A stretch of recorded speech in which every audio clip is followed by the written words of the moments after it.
This is bizarre. Vincent, the whole thing is bizarre. The mortgage holders, about 13,500 families, have two very reasonable asks. Ask number one, can we bid at whatever the market price is for our mortgages, can we bid for them? The answer from the government is no. Explain to people what that would mean. So what's going to happen is the 13,500 mortgages. Yeah, but maybe we should explain. What that means is that the mortgages are going to be written down for the bidders, the people who are bidding, and the bidders will attempt to enforce the full repayment of the mortgage. But if the people who have the mortgage were allowed themselves to buy the mortgage, they themselves would be the beneficiaries of the full write-down. Yeah, let me give you an example. There was a protest yesterday outside Kildare Street Gates. Let me give you a real example from a guy who was there. Married with kids, living in his house, €220,000 mortgage. They're in arrears, quite a lot of arrears. They're not going to be able to pay it off in the foreseeable future, but the house is in equity. Now, if we assume that... Explain what that... The house is worth more than the mortgage. So the house is worth more than 220,000. Right. Their loan will be sold off at, let's say, 30 cents in the euro, right? So there's two funds. The trade are saying... They'll write it down by two-thirds, yeah. Yeah, so what they'll do is they will sell... The liquidator is going to sell their loan of 220,000 for about 70,000. There's two bidders left, both American funds specialising in distressed assets. So they will buy this family's loan, 220,000 mortgage, they'll buy it for about €70,000. They'll then write to the guy, they'll go through the financial statements and say, you clearly aren't going to be able to service this mortgage. Your house is in equity, so we are going to start repossession proceedings. We're going to kick you out of your house. We're going to sell your house. We're going to get the full €220,000 back. Now, what he is asking is, and what all of the mortgage holders are asking is, if you're going to sell it at 70 grand, let me buy it at 70 grand, or 80, or 90, or 100, because I can service that. I can probably get a mortgage from AIB, Bank of Ireland, or somebody else for that amount. Let me stay in my house. Let me pay it down. If the state is going to take a hit, don't let the profit to that go to America. Let it stay here. Let the man, his wife and his children stay in their house. And Minister Noonan and the government are saying no. And it's even worse, Vincent, because I've been pushing the government on this for weeks now. And today in Leaders' Questions with the Taoiseach, I said, look, this is what is coming. I believe that a different process can be designed, which both allows the families to bid, allows this man and woman to bid, to buy their mortgage at 70, 80, 100,000, and still return the full sales value to the state that they would get by selling it to the foreign vulture funds. All I asked is, can you pause the sale and let some of us try to come up with a process that works both for the state and for the families? Let us try. And if we fail, fine, but let us try. I think it can be done. I've spoken to people who know this area a lot better than me, who are a lot smarter than me. They say this is eminently doable, and the answer from the government is no. Peter, what do you think of this? Well, there's two issues here.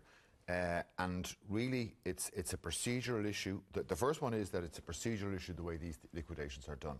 These things tend to be sold in bulk. Otherwise, the liquidator is going to be there for years. If he's going to negotiate each individual mortgage, which, there's merit, in doing that, but this is not going to happen. These things happen fast in the financial markets. They bundle up these things into 13,000. Why does it have to be like that? Well, it doesn't have to be like that, but you're going to have to get somebody to change the way things are done. That will require political will. Yeah, and we, the Irish people, are going to be the losers in this. And the reason there's no political will to do it, Vincent, is because every mortgage within that 13,000 isn't the same. And what you're going to open up is the horror that politicians have of moral hazard. So this man will end up buying his house for 70,000. He'll basically get 130,000 write-off effectively from the taxpayer. Other people in there will have a full mortgage to pay. And you then open up this horror of which I said in 2011, no politician's ever going to sign up for this. This horror, which is the moral hazard. I'm a politician. I'd sign up for it. I can assure you there are plenty of politicians in the Dáil that would sign up for it. The party that is in power is not going to sign up for it. That we open up this moral hazard argument that here's a person that's going to, the paper's going to be able to blazon this person across the paper and say, this person has got 130,000 write-off. They don't want to go down that road. They want to bundle this thing up and get it off and done very, very quickly. Why should the venture capital outfit that is buying these loans, why should they be the beneficiaries of the write-off? Okay, well, what happens with the venture capital funds, and the same thing happens when they bulk up the car loans. In terms of the 12,500, there's some winners in there and there's some losers in there. There's some of them in there that they're going to have to repossess and they get very little for, and there's some of them in there that are performing.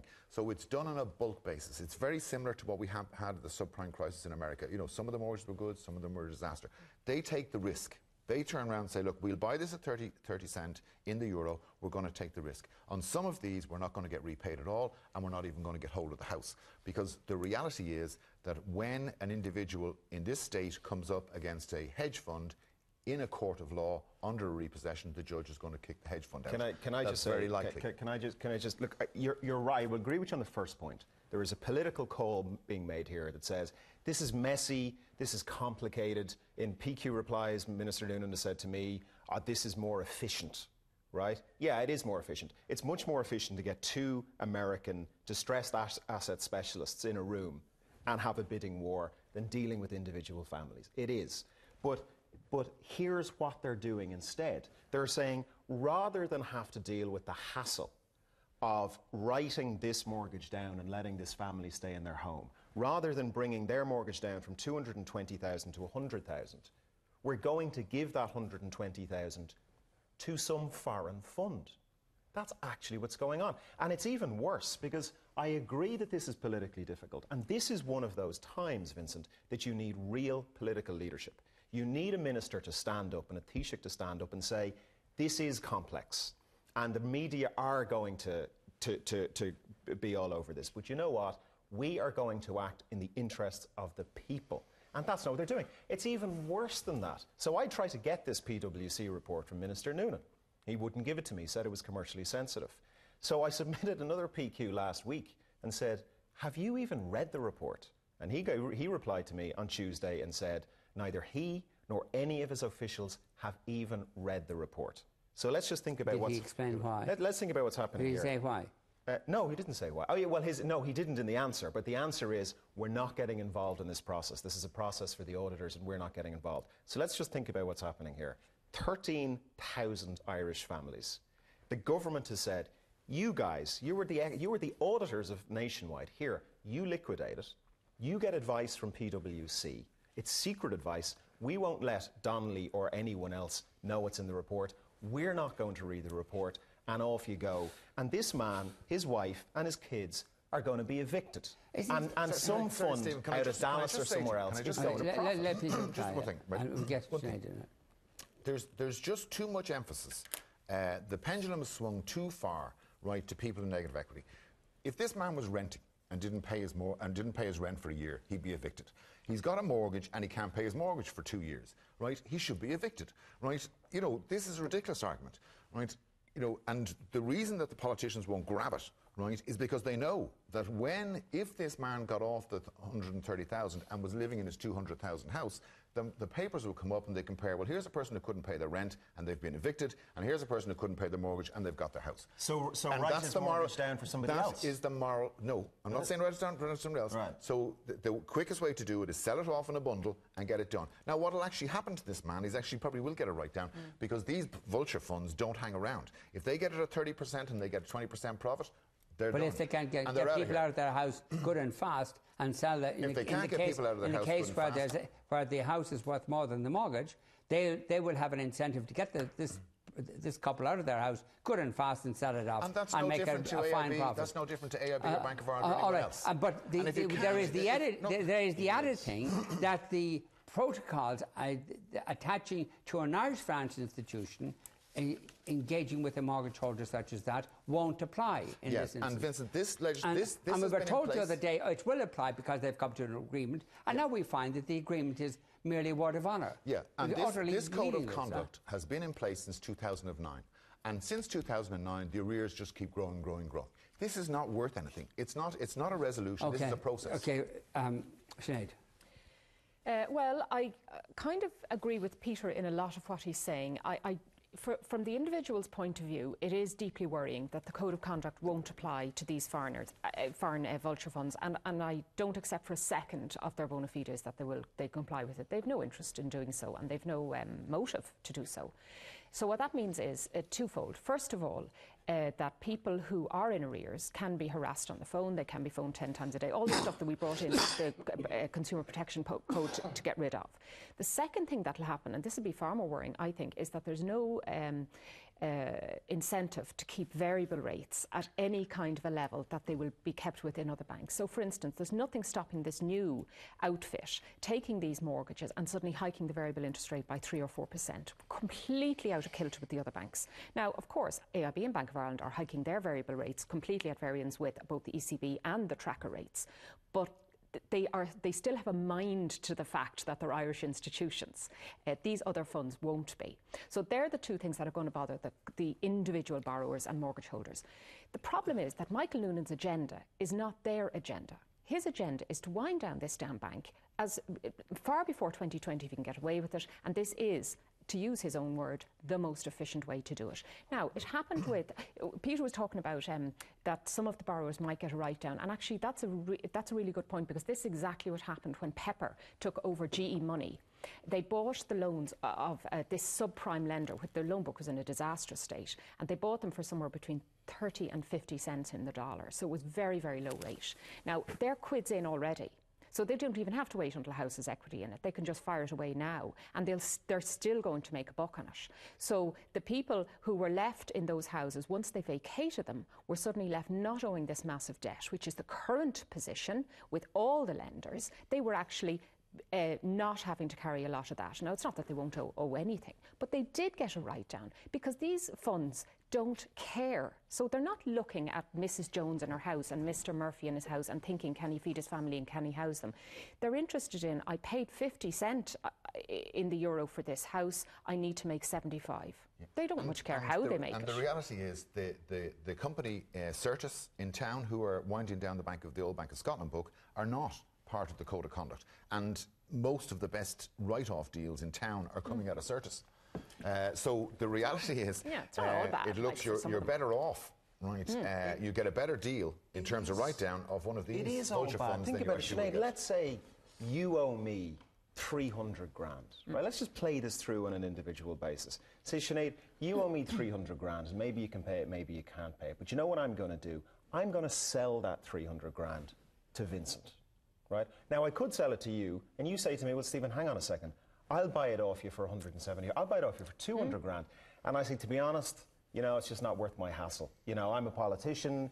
I'm not interested in this. I want this thing over with. So I'm going to sell it to him for 200. Now, he's going to come back, and he's going to try and get his 300 from you. That's his job. That's exactly what AIB and Bank of Ireland are currently doing. Right. That's his job. And that's what our Irish banks are doing. But what I hear you two saying is, sure, that's not too bad. It is too bad. No. We're not saying it's not bad.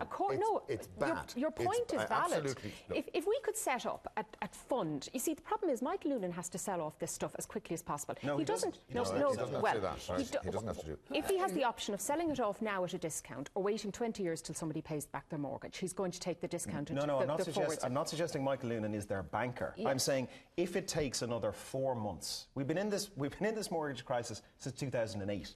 It's 2014. Oh, listen, so this should have all been done years ago. What I'm saying to the government is, you know what? If it takes an additional 4 months and you got to hire a bunch of people to do it, that's okay. Because 13,000 Irish families will be better off. And as a result... Can I just ask this question about this mortgage write-down? What would be so bad if the state said to people who are in mortgage, who were at mortgage equity problems, and they say, look, we'll come in and you can stay in your house, but we're going to take an equity shareholding in your house to the value of whatever it is that we've got to write off in respect of your mortgage. And when you come to sell the house, eventually that money will come back to the state.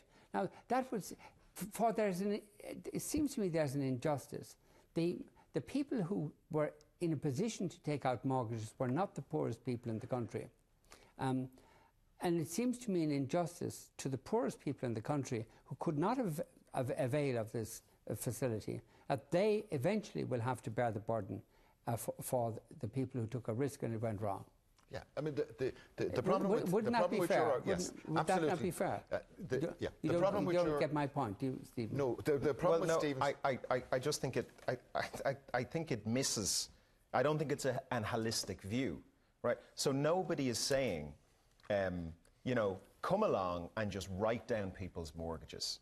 If that was the case, then you're right. Then people who hadn't been able to afford houses through their taxes would be paying for that through recapitalisation of the banks. That's not what's happening. That is what's happening. We're paying No, for that. not here. Not in this issue. What's happening here is the state is writing the mortgages down. The state is taking the hit no matter what happens. That's right, and that's the Irish people are taking the hit. Yes. Yeah. The Irish people are... So And that's what I'm saying is unjust. Anyway, yeah. it's just been diluted among us all instead of the mortgage state is taking holders. the hit. Yes, the only question is who gets the benefit. And through the government's process, some American vulture fund specialising in Okay, distressed assets I want to gets move on to the the Angela Cairns thing, but before I do, what is this thing? What is PwC doing in this business at all? KPMG has all the, well, it would seem, has all the capacities that PricewaterhouseCoopers would have to make the calculations that need to be made. Why has the government It's consultancy, another Vincent, few millions, God only knows how, to PwC, which has already made millions and millions out of consultancy reports? because it's 2 steps away from government instead of 1 step away from government. So if the minister is saying he And hasn't even read the PwC, by the report, way, well, then was- that's a whole other layer of separation. PwC was an auditor to the Quinn Group. Yeah, you can't pick Quinn a set of Insurance, auditors, Vincent, that have a clean bill of health No. all the way through this. But you have to remember one thing. I know an auditing company that in Hall's Cross, they live over a shop in Hall's Cross, and they haven't been... Okay, but there's one principle about auditing that kind of people miss, right? It's not an auditor's responsibility to find fault within an institution. If you go in if you go in and audit the Irish Nationwide Building Society, you are auditing what is put in front of you. It's not your job to dig, right, and investigate. It's your job to audit what's put in front of you, which I think is wrong. I contacted Ernst & Young just about that. They were the auditors of Anglo-Irish Bank. And I put that question to them. How come you didn't notice that there were all these imminent problems in Anglo-Irish Bank? They said, they relied on what they were told by the directors and the figures given by the directors. I then asked, what did you get €1 million in fees for? And they said, I didn't understand. And I said, that's why I'm asking the question. Yes, putting Why, figures into what boxes did you get is €1 the answer. million fees for? Putting figures But into the boxes. point of an auditor is to reassure shareholders and would-be investors about the solvency and the financial health of the institution they're auditing. That's the point of an audit. Correct. And you're saying it's not the point of audit. They just go in and take whatever the directors tell them. I'm saying it's wrong. It should be the point of the audit, but I'm telling you, it isn't. That's not the way audits work. And it's why when we companies did was really quite shocking, and that they're all making fortunes yet again out of the misfortunes that they created. Exactly. But we have, Sinead is absolutely right, we have a culture of consultancy in this country that is rife. Okay, let's go up to another.